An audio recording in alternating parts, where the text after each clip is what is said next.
अगली खबर उत्तराखंड से, जहां भारतीय किसान यूनियन के प्रदेश सचिव मूलक सिंह खिंडा से पब्लिक लाइफ के ब्यूरो चीफ गुरदीप सिंह ने बात की। देखिए क्या कुछ कहा। नमस्कार, मैं गुरदीप, आप देख रहे हैं पब्लिक लाइव। आज हम पहुंचे हुए गुरुद्वारा नानकमत्ता साहब के एक फार्म हाउस पे पहुंचे हुए हैं और आज के मेहमान हैं हमारे साथ मलूक सिंह खिंडा जी, भारतीय किसान यूनियन के प्रदेश सचिव हैं और हमारे साथ हैं। जैसा कि आप जानते हैं कि 2024 में चुनाव होने वाला है, उस पर भी चर्चा करेंगे। किसानों के मुद्दों पे सक्रिय भूमिका निभाने वाले मलूक सिंह खिंडा जी आज हमारे साथ में हैं। वो किसान आंदोलन हो या किसानों की मांगे हो या उनके फसल की कीमतें हो, मलूक सिंह खिंडा जी हमेशा सक्रिय भूमिका निभाते हैं और हमेशा उन लोगों के साथ खड़े रहते हैं। सबसे पहले मलूक सिंह खिंडा जी, आपका स्वागत है पब्लिक लाइव में। धन्यवाद। मलूक सिंह खिंडा जी, हमारा सबसे पहला सवाल यही है कि उत्तराखंड के अंदर उधम सिंह नगर में बहुत अच्छी किसानी हुआ करती थी कभी, लेकिन अब धीरे धीरे लोगों का रुझान जो विदेशों की तरफ हो रहा है, वहाँ के बच्चे जो खासकर किसानों के बच्चे, वो आइलेट्स करके, हाई स्कूल इंटर करके आइलेट्स करके विदेश जाना चाहते हैं, यहाँ काम नहीं करना चाहते। क्या वजह है? इसके ऊपर थोड़ा सा हमें समझाने का प्रयास करें, क्योंकि मैंने देखा है कि पहले पढ़ लिखने के बाद में हमारे बच्चे आर्मी की तैयारी करते थे या कोई किसानी ही करता था या फिर अपने उत्तराखंड के अंदर रहकर ही किसी ना किसी कंपटीशन की तैयारी में लगा रहता था। लेकिन अब मैंने देखा है कि हर शहर में, हर गली मोहल्लों में आइलेट्स कोचिंग सेंटर खोले जा रहे हैं। दीप सिंह जी, देखिए आपने बहुत अच्छा सवाल किया है। जो हमारे किसानी है वो बहुत लंबे समय से चली आ रही है और जो हमारी पहले की दो पीढ़ियां थी उन्होंने बहुत संघर्ष किया। संघर्ष करके जो है ज़मीनें बनाई। आज जो है ज़मीनें बहुत बढ़िया से उपजाऊ हो गई थी, लेकिन जो हमारे बच्चों का यहाँ से प्लान करना, उसका मेन कारण जो है, जो भी फसल हम लोग तैयार कर रहे हैं उस फसल में जो है सबसे बड़ी एक दिक्कत आ गई है कि लागत बहुत ज़्यादा हो गई। जितनी लागत आज से जो है 20 साल 30 साल पहले से आज बढ़ गई है और उसके अकॉर्डिंग जो है हमारा जो एमएसपी है, जो हमारा मार्केट में जब माल हम जो बेचते हैं जाके, वो हमको नहीं मिल पा रहा है। तो इसीलिए जो है जो भी हमारी फसल हम तैयार करते हैं उसको जब हम मार्केट में लेके जाते हैं तो उसके हमें औने पौने जो है भाव मिलते हैं और उसके बावजूद जो है खर्चे हमारे वो बहुत ज़्यादा हो गए हैं, क्योंकि खर्चा जो डीजल हो गया, दवाइयाँ हो गई, खाद हो गई, ये जो है इसका रेट जो है गवर्नमेंट द्वारा जो है या जो कंपनियां हैं जो इसको बनाती हैं उनके द्वारा जो है वो कम से कम 20 से 30 गुना या 50 गुना इसको बढ़ा दिया गया है। लेकिन उसके अकॉर्डिंग जो है हमारा फसल का भाव है वो गवर्नमेंट जो है आज तक नहीं दे पाई है। इसी वजह से जो है हमारे जो बच्चे हैं, क्योंकि आज के ज़माने में महंगाई बहुत ज़्यादा हो गई है और बच्चे जो है हमारे हैं वो भी एक वो चाहते हैं कि जो हम मेहनत कर रहे हैं उसका मुनासिब रेट हमें मिले और उसके साथ साथ जो सुविधाएं हैं, हर एक बच्चा जो है सुविधाएं लेना चाहता है। जो वो देखता है कि जो है ऑफिसरों के बच्चे हैं या बड़े बड़े जो उद्योगपति हैं उनके बच्चे हैं, उनकी तरह जो है वो भी जीवन यापन अपना करना चाहता है और जबकि वो ये उनसे ज़्यादा मेहनत करता है, कम नहीं करता है, लेकिन जो है इसको जो है इसके पास जो है पैसे उतने नहीं आते हैं, इसीलिए पैसे कमाने की होड़ में जो है हमारे बच्चे बाहर जाते हैं। मलूक सिंह खिंडा जी, केंद्र सरकार और राज्य सरकारों से किसान जितने भी मोर्चे हैं, वो भारतीय किसान यूनियन हो या संयुक्त किसान मोर्चा के जथेबंदियां हो, सरकार से हमेशा बात करते रहते हैं। क्या वजह है कि केंद्र सरकार और राज्य सरकारें मिलकर भी किसानों की किसी भी समस्या का समाधान नहीं निकाल पाती या फिर उन्हें अनदेखा किया जा रहा है? ये अगर दोनों ही वजह है तो ये बहुत घातक है। लेकिन सरकार के अपने दावे हैं। केंद्र सरकार कहती है कि हम किसानों की आय दुगनी करने की बहुत सारी स्कीमें लेके आए। राज्य सरकार भी कहती है कि किसान खुशहाल हो रहा है। तो फिर पेच कहाँ फंस रहा है? क्या वजह है कि किसान अगर खुशहाल है तो फिर वो खुशहाली चेहरों पे दिखाई नहीं देती, और सरकार अगर इन चीज़ों को समझती नहीं है तो फिर ये जो वार्ता होती है, जो सरकार और किसानों के बीच में जो बैठकें होती हैं, तो इन इन बैठकों का फिर नतीजा क्या है? देखिए, सरकार का जो प्लान है वो सारा ध्यान जो है उनका उद्योगपतियों की तरफ है, क्योंकि किसानों की तरफ जो है कहने के लिए बहुत सारी योजनाएं जो है बनाई जाए, लेकिन जो है धरातल पर जो है वो नहीं पहुंच पा रही हैं। और किसान के लिए ऐसी कोई भी योजना नहीं है, जैसे कि मोदी जी ने भी कहा था कि जो है 2024 में मैं जो है आय दुगनी कर दूंगा, हो जाएगी, लेकिन ऐसा कुछ भी नहीं हुआ है। उसके लिए कहीं भी किसी भी प्लान पे काम नहीं हुआ है जिससे कि किसान की आमदनी बढ़ सके। तो सरकार द्वारा जो है ऐसी कोई योजनाएं नहीं बनाई गई हैं किसानों के लिए कि किसान की जो फसल है उसका जो है एक रेट निर्धारित किया जाए, जो खर्चे हैं उसके अकॉर्डिंग अकॉर्डिंग जो है वो मिला जाए। जो स्वामीनाथन रिपोर्ट थी उसको जो है लागू नहीं किया जा रहा है। तो इसलिए ये सरकार की मंशा जो यही है कि किसानों को जो है बढ़ावा ना दिया जाए, ये सरकार की तरफ से ऐसा प्रतीत होता है। मलूक सिंह खिंडा जी, कुछ फसलों को लेके हमने भी पड़ताल की है, हमारा पड़ताल करते रहते हैं हमारे चैनल से। मैंने देखा है कि जो मटर की फसल है, ये मटर पिछले कई महीनों से हम 100 रुपये किलो खरीद रहे हैं बाजार में। आप भी खरीदते होंगे, हम भी खरीदते हैं। बिल्कुल खरीदा। लेकिन ये जो 100 रुपये से 80 रुपये आ गया है, लेकिन अब धीरे धीरे इसकी कीमतें कम होनी शुरू हो गई हैं जब किसान ने इतनी बड़ी तादाद में मटर बो दिया है। अब जब मटर की खेती तैयार होके किसानों का जब मटर तैयार हो जाएगा, उसके बाद में जो बाजार के रेट है वो 30 और 20 रुपये किलो मटर के रह जाएंगे। जब 30 और 20 रुपये किलो मटर के रेट रहते हैं तो मंडी में जो थोक विक्रेता है इनसे वही 10-12 रुपये खरीदते हैं। तो शायद किसान की सबसे बड़ी दिक्कत ये भी है कि जो मटर की लागत है वो वापस नहीं आ पाती है, और आमदन तो बाद की बात है, पहले उनकी लागत ही वापस नहीं आती है। लेकिन जिन रेटों को लेके किसान को पता है कि 100 रुपये मटर बिक रहा है बाजार में, तो उसने मटर लगा दिया। लेकिन जब किसान का मटर तैयार होता है तो ये रेट बाजार के बहुत गिर जाते हैं।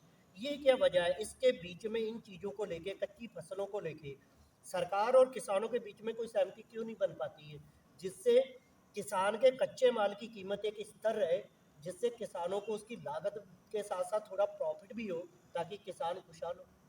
देखिए सरकार का थोड़ा प्रॉफिट भी हो ताकि किसान खुशहाल हो। देखिए सरकार का यही काम होता है कि किसानों द्वारा जो भी फसल बोई गई है उसका जो है उनको खर्चों के मुताबिक जो है वो उनका भाव मिले।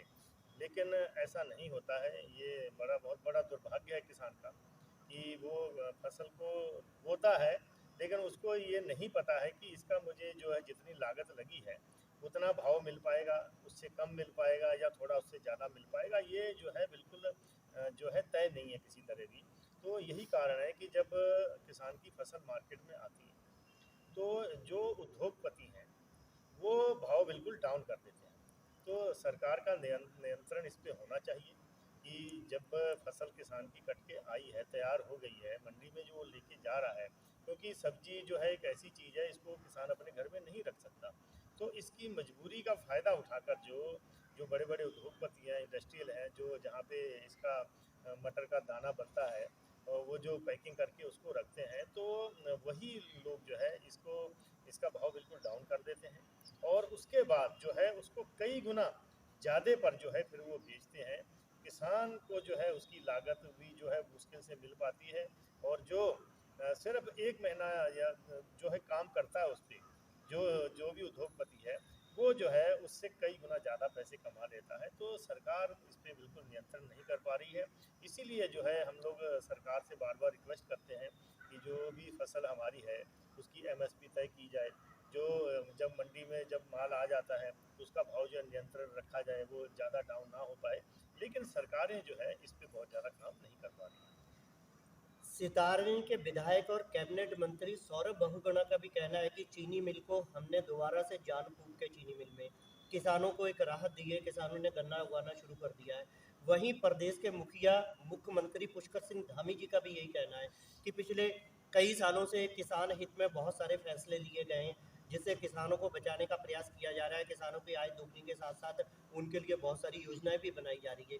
तो ये सिर्फ एक कागजों में या ज़मीनी हकीकत से भी इसका कोई वास्ता है? देखिए, जहाँ तक चीनी मिल की बात है, तो चीनी मिल जो है कई सालों बाद जो है सितारगंज की जो है पिछले साल चलाई गई थी। लेकिन पिछले साल उसमें बहुत ज़्यादा अच्छा काम नहीं हो पाया था। लेकिन इस बार जो है ये तो अब इस बार जो है प्राइवेट कंपनी को चली गई। अब वो प्राइवेट कंपनी में गई है तो मुझे लग रहा है कि वो काम तो अच्छा करेगी, उसको बढ़िया तरीके से चलाएगी। लेकिन देखिए किसानों को उसका फ़ायदा तभी मिल पाएगा कि समय से भुगतान हो। जो भी काश्तकार का गन्ना जा रहा है उसका ऐसा नहीं होना चाहिए कि उसको जो है 1 महीने बाद या 4 महीने बाद या 6 महीने बाद या 1 साल उसका भुगतान मिले। ये सरासर बिल्कुल गलत है। अगर माननीय मुख्यमंत्री जी किसानों के हित में हैं और वो चाहते हैं कि हमारे जो गन्ना किसान हैं उनको भाव बिल्कुल ठीक मिले और पैसा टाइम से मिले, तो उनका एक दिशा निर्देश इन फैक्ट्रियों को होना चाहिए कि जो भी गन्ना जो है खरीदा जा रहा है उसका 14 दिन के अंदर जो है वो भुगतान करें। ये सबसे बड़ी एक जिम्मेवारी जो है ये मुख्यमंत्री जी की होनी चाहिए और जो गन्ना फैक्ट्री है उनकी होनी चाहिए। 2024 में लोकसभा चुनाव होने जा रहा है, देश का सबसे बड़ा चुनाव जो प्रधानमंत्री का चेहरा तय करेगा। क्या लगता है आपको, भारतीय जनता पार्टी जहां ये कहती है कि हमने इतने बड़े बड़े काम किए हैं, जनता हमें दोबारा मौका देगी, इंडिया अलायंस कितने गठबंधनों के साथ मैदान में आप भी जानते हैं, क्या लगता है आपको 2024 में जो केंद्र की तस्वीर है वो क्या रहेगी? भारतीय जनता पार्टी वापसी करेगी या बदलाव होगा? देखिए अब ये तो जनता को तय करना है और जनता जो है काफ़ी समझ चुकी है सरकारों को, क्योंकि बहुत साल से उन्होंने कांग्रेस का राज भी देखा है और बीजेपी का भी देखा है। लेकिन अब जनता जो है वो चाहेगी कि कौन सी पार्टी जो है वो काश्तकारों के लिए या जो हमारे गरीब हैं उनके लिए कौन सी जो है किसने ज़्यादा काम किया है, तो ये जनता इस पे जो है काम करेगी, इसको तय करेगी। लेकिन ये स्पष्ट है कि जो भी पार्टी जनता के लिए काम करेगी वही जो है वो सत्ता में रह पाएगी, वो काम कर पाएगी। लेकिन अगर वो सरकारें जो है जनता के लिए काम नहीं करेंगे, सिर्फ उद्योगपतियों के लिए काम करेंगे, तो मुझे लग रहा है कि ऐसी सरकारों को जो है आने वाले में समय में मौका नहीं मिलेगा। एक आखिरी सवाल है, संयुक्त किसान मोर्चा हो या भारतीय किसान हो या बहुत सारे किसानों के ऐसे मोर्चे हैं, किसानों की भूमिका 2024 के चुनाव में क्या रहेगी? देखिए अभी संयुक्त मोर्चा जो है इस पे तय करेगा, तो जो भी संयुक्त मोर्चे का डिसीजन होगा वहाँ पे फैसला जो लिया जाएगा तो वही सभी स्टेटों में जो है वो लागू होगा और उसी हिसाब से जो है फिर हमारे आगे के जो जितनी भी यूनियन है या हमारे कार्यकर्ता हैं उसी के अकॉर्डिंग जो है वो काम करेंगे। आज के मेहमान थे हमारे साथ मलूक सिंह खिंडा जी। खिंडा जी का भी यही कहना है कि वो राज्य सरकार हो या केंद्र सरकार हो, किसानों के हित में कुछ कड़े फैसले उनको लेने पड़ेंगे, खासकर कच्ची फसलों को लेके जो किसानों का नुकसान होता है, क्योंकि किसान जब बाजार के रेट हाई होते हैं तब इन कच्ची फसलों को बोता है। जब किसानों की फसल धीरे धीरे तैयार होने लगती है तो बाजार के रेट कम होने लगते हैं, और जब बाजार के रेट बीच के जो बचौलिए हैं वो इतने गिरा देते हैं कि किसानों का जो मंडियों में कच्ची फसलों का भाव है वो बिल्कुल निचले स्तर पे आ जाता है। तब किसान को लगता है कि मेरी लागत भी वापस नहीं आ रही। यही वजह है, आपने देखा होगा कई प्रदेशों के अंदर जो किसान है कभी टमाटर की खेती को जोत देता है, कभी मटर की खेती को ट्रैक्टर से जोत देता है, तो उसकी एक वजह ये भी है कि जो लागत है जब किसान को वापस नहीं मिलती तो वो मजबूरी में अपने खेत को जोत देता है। सरकार चाहती है कि किसान यहाँ मजबूत हो, लेकिन चाहने से कुछ नहीं होगा। सरकार को, वो केंद्र सरकार हो या राज्य सरकार हो, किसानों की कच्ची फसलों के ऊपर कुछ ऐसे कदम उठाने पड़ेंगे जिससे किसानों को उसका जो वाजिब दाम है वो मिल सके, ताकि किसान खुशहाल हो।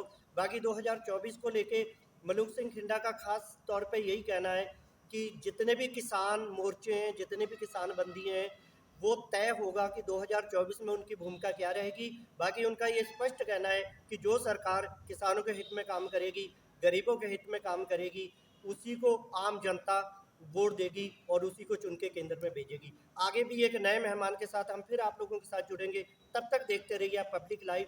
मैं गुरदीप सिंह, आप देख रहे थे पब्लिक लाइव अपने सहयोगी कैमरामैन राजेश के साथ, नानक माता गुरुद्वारा साहब फार्मा।